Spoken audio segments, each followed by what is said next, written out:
Bogus दिव्यांग दाखले देण्याचं रॅकेट कोल्हापूरसह महाराष्ट्रात मोठ्या प्रमाणात सुरू आहे आणि त्यामुळे खरे दिव्यांग जे आहेत, लाभार्थी आहेत, त्यांचं फार मोठं नुकसान होतं आहे. कारण का? त्यांचा वशिला नाही, त्यांच्याकडे पैसे नाहीत. मग हे कोण आहेत? तर हे कोण असे अनेक शिक्षक आहेत, अनेक सरकारी कर्मचारी आहेत की त्यांना प्रमोशनसाठी, त्यांना बदलीसाठी, त्यांना नोकरीसाठी हे दाखल्याची आवश्यकता असते. घेणारे तर चोर आहेतच, त्यात काही शंका नाही. पण देणारे कोण आहेत? तर देणारे दलाल आहेत, अधिकारी आहेत. आणि हे सगळं रॅकेट जे आहे ते पर्दाफाश झाल्याशिवाय खऱ्या अपंग माझ्या बांधवांना, भगिनींना तो न्याय मिळणार नाही आहे.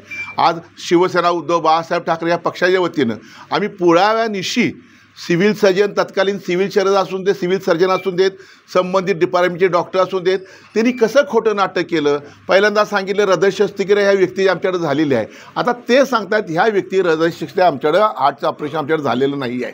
दुसरा एक माणूस होता, त्याला असं दाखला दिला, त्यांनी सांगितलं इथं होत नाही, तुम्ही पुण्याला जावा, आणि परत त्यालाच ह्यांनी दाखला दिला.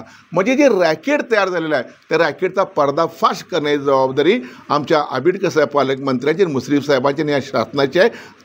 तरच ह्या लोकांना न्याय मिळेल.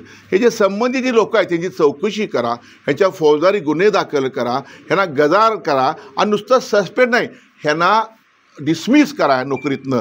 कारण हे डॉक्टर्स आहेत, यांच्याकडे देव म्हणून लोक जातात, न्याय मागायला जातात, आणि यांच्यावर अशा पद्धतीने जर लूट होणार असतील तर शर्मेची बाबा, ह्यांना लाज वाटली पाहिजे.